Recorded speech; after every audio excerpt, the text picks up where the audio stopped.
Hi hi friends. ஒரு வாரத்துக்கு மேலே ஆகுது வீடியோ போட்டு, எல்லோரும் மன்னிச்சிடுங்க. எங்கள் குட்டி மேடம் எங்கள் பெரிய மேடம் ஸ்கூல் போயிருக்காங்க. குட்டி மேடம்லாம் சொல்லி கேட்டுக்கிட்டு எங்கள்கிட்ட இருக்காங்க. ஏன் ஒரு வாரமான வீடியோ போடுறேன் ரீசன் சொல்கிறேன். என் வீட்டுக்காரர் வந்து ஹாஸ்பிட்டலில் தான் இருந்தார். இது வந்து எங்களோட வீடு, நான் ஒரு இருக்கிற வீடு இதுதான். எனக்கு உடம்பு இல்லை, நான் படுத்துக்கிட்டு வீடியோ போடுறதுனால இப்படி இருக்கேன், தப்பாக வச்சுக்காதீங்க. இது வந்து ஷோரூம், வேஸ்ட் போர்ட்டில் எல்லாமே வச்சுருக்கேன்.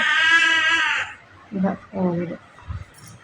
எங்கள் வீட்டில் ஒன்றுமே கிடையாது. டிவி, ஃப்ரிட்ஜோ, ஏசியோ எதுவுமே கிடையாது. ஒரே ஒரு சோஃபா செட் இருக்கும், சோஃபா செட் இது இருக்கும். அப்புறம் எங்கள் அம்மா வீட்டில் எடுத்து வச்ச பீரோ, எங்கள் அம்மா வீட்டில் எடுத்து வச்ச பீரோ இது இருக்கும். எங்கள் அம்மா வீட்டில் சாமான்லாம் நிறைய எடுத்து வச்சாங்க, ஆனால் அதெல்லாம் இப்போ எது எங்கெங்கே யாராவது பார்த்துட்டு தெரியாது. ஏன்னா அப்பா எனக்கு வச்சுட்டு எங்கள் அம்மா வீட்டுக்கு போயிடுவேன்.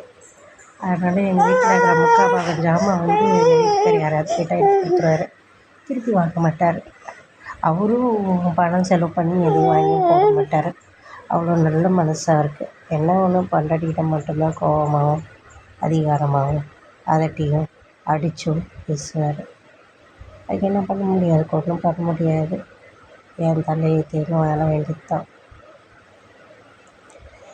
டெய்லி ஒரு வாரம் ஒரு ஹாஸ்பிட்டலில் இருந்தபோது டெய்லி அழுகிற வேலை தான் எனக்கு. டெய்லி அழுது, ஏன்னா அவர் உடம்பு சரியில்லாமல் இருக்கிறாரு. நம்ம 2 பிள்ளைங்க வந்து அவங்கள பார்த்துக்கிட்டு போகும்போது ஒரு ஸ்டேஜுக்கு மேலே நம்ம ஒரு ஆதரவு இல்லாமல் ஒரு அனாதையாக இருப்போமோன்ற ஒரு தாட்டு என் மனசுக்குள்ளே. அது நினச்சி ஒரு பக்கம் அழுதுட்டு, அவர் ஒவ்வொரு பேச்சு பேசுனது, அவர் ஹாஸ்பிட்டலில் உடம்பு சரியில்லாமல் இருக்கும்போது கூட என்னை வந்து நீ என்னை தொடாத, எனக்கு அருவருப்பாக இருக்குது, நீ என்னை தொட்டினா உனக்கு வந்து என்கிட்ட பேசுறதுக்கான தகுதி கிடையாது, உனக்கு வந்து என்னை தொடுறதுக்கான அருகதை கூட கிடையாது, என்கிட்டே நிற்காத, உன் மூஞ்சில் முழிக்க எனக்கு பிடிக்கல. ஐயா அவர் அது மாதிரிலாம் பேசினாருன்றது எனக்கு தெரியல. கல்யாணம் பண்ணி கொஞ்சம் 2-3 நாளில் 2-3 மாதத்தில் வந்து அவர் கொஞ்சம் சரியில்லை, நம்மளை வந்து போய் சொல்லி தான் கல்யாணம் பண்ணாங்க, ஏமாற்றி தான் கல்யாணம் பண்ணாங்க. எனக்கு தெரிஞ்சதுனால நான் எங்கள் அம்மா வீட்டுக்கு கொஸ்டின் போயிட்டேன். கொச்சிக்கு போனவளை வந்து அவங்க அம்மா அவங்க அண்ணெல்லாம் வந்து ஏன் போக விட்ட, அவளுக்கு ஒரு குழந்தைய கொடுத்து அமைச்சிருந்தா உங்ககிட்டே இருந்திருப்பாளே, எங்கே போனாலும் உங்ககிட்டே வந்திருப்பாளேன்ற மாதிரி சொல்லிகிட்டு இருந்தாங்க. அதுக்கப்புறம் என்னென்னமோ பேசி என் மனசை மாற்றி, இதுக்கப்புறம் நான் அடிக்க மாட்டேன், இதுக்கப்புறம் திட்ட மாட்டேன், இதுக்கப்புறம் நான் குடிக்க மாட்டேன், இதுக்கப்புறம் கரெக்டாக வேலைக்கு போவேன், சம்பாரிச்சு உன் கையில் தருவேன், அப்படி இப்படின்னு என்னென்னமோ ஆட்டிட்டு போய் பித்தலாட்டம் பண்ணி கல்யாணத்துக்கு வர வச்சார். வரல, வந்து சரி குழந்த பிறந்தா தின்றுவார் அப்படின்ற ஒரு தாட்டில் வந்து ஒரு 3 மாதத்துலேயே பாப்பா தச்சா.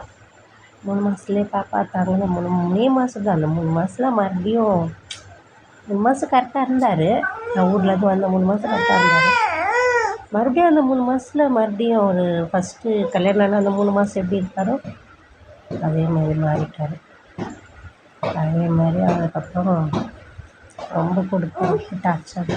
அங்கேயே யூரின் போவார், அங்கேயே வாந்தி எடுப்பார், செம்மையாக ட்ரிங்க் பண்ணுவார். ஆனால் அதெல்லாம் வந்து நான் அழுது ஒரு இதில் சொல்லும்போது, இப்போல்லாம் நான் வந்து அதெல்லாம் சொல்லும்போது காதுலேயே வாங்க மாட்டேன். காதே கொடுத்த முடிக்கலாம், நான் கஷ்டப்பட்ட டைப்பில் என்ன நீ கஷ்டப்படுத்தினேன் அப்படிலாம் சொன்னாலும் காதுலேயே வாங்க மாட்டார். ஆனால் இப்பயே அவர் சொல்கிற வார்த்தை என்னென்னா, அப்போ வந்து எனக்கு அவரை தொடுறதுக்கான அதிகாரமும் இதெல்லாம் எல்லாமே இருந்தது, தகுதி இருந்தது, அதிகாரம் இருந்தது, எல்லாமே இருந்தது. ஆனால் என்றைக்கு 1க்கு 2 குழந்த பிறந்து அன்னையிலேருந்து அவரை பார்க்குறதுக்கு அதிகாரமும் எனக்கு கிடையாது, அவரை தொடுறதுக்கான அதிகாரமும் கிடையாது.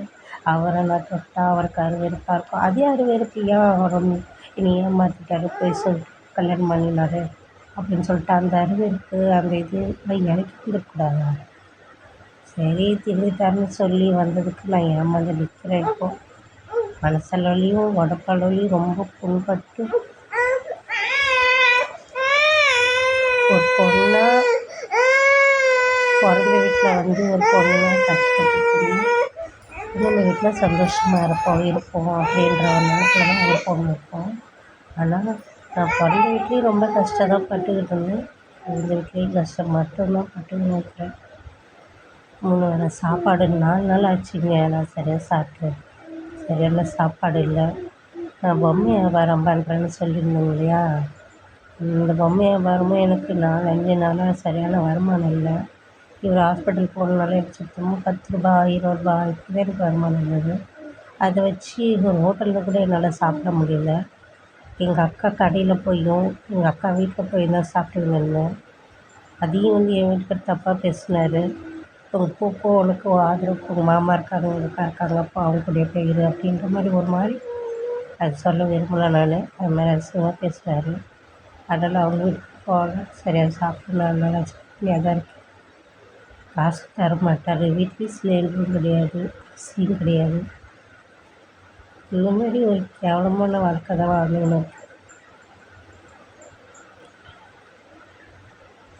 இந்த பொண்ணுக்கு இந்த மாதிரி இருக்கக்கூடாது.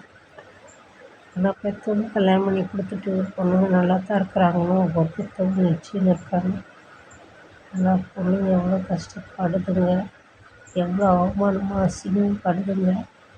ஒரு ஸ்பூன் டம்ளர் கூட வாங்கி வைக்க முடியாத ஒரு ஆம்பளைக்கு பொண்ணை பெற்றவங்க எல்லாம் பொருளும் வாங்கி கொடுத்து பொண்ணையும் கொடுத்து நம்ம அவங்க வீட்டுக்கு ஒரு வேலைக்காரனும் வரோம், வீட்டுக்கு தேவையான பொருளும் அவ்வளோ எடுத்துட்டு வரோம். அவங்களுக்கு ஒரு துணிமணி எடுத்து கொடுத்தா செலவு கூட இல்லாத அளவுக்கு அம்மா வீட்டில் எல்லாமே எடுத்து வைக்கிறாங்க. இருந்தாலும் அந்த கஷ்டம் ஒரு சில பேருக்கு கொஞ்ச நாளைக்கு இருக்குது, ஒரு சில பேருக்கு சாகிற வரைக்கும். ஆனால் எனக்கு அது மாதிரி சாகிற வரைக்கும் இருக்குமோன்னு பயமாக இருக்குது. என் கஷ்டம் தீரும், என் கவலை தீரும்ன்ற நம்பிக்கை சுத்தமாக போயிடுச்சு.